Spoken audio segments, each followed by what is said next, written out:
yourself. $60 billion they're fighting over discretionary spending right now.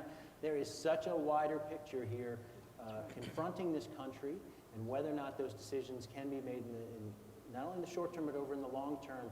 There is a sense I have covering the Deficit Commission work and some of the talk right now, and it's strictly talk, that there is at least a growing consensus these decisions need to be made sooner, commitments to addressing America's long-term fiscal issue. But short of that, it's going to be very hard, the economists I'm talking to alter that picture that was presented.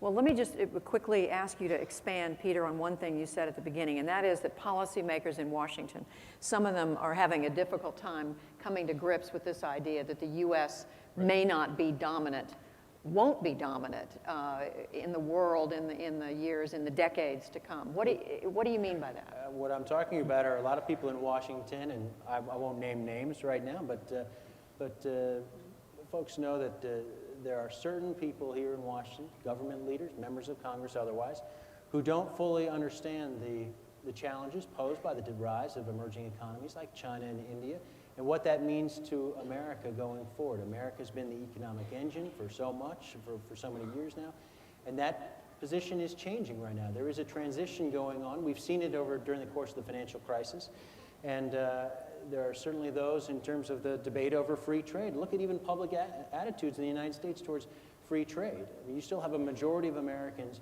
who don't believe free trade is in the country's interest, certainly doesn't add jobs. And what you've seen in some of the more recent polling is that more educated Americans, those who might benefit most from free trade, they're starting to share that view as well. That's an indication that there are still challenges out there in terms of people understanding the challenges that have to be made not only across the country but here in Washington for those people who want to, again, alter that equation.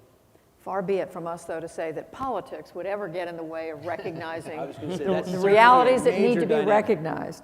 Let's bore down a little bit deeper then in some of what we've talked about. Arvind, you painted the broad picture for us.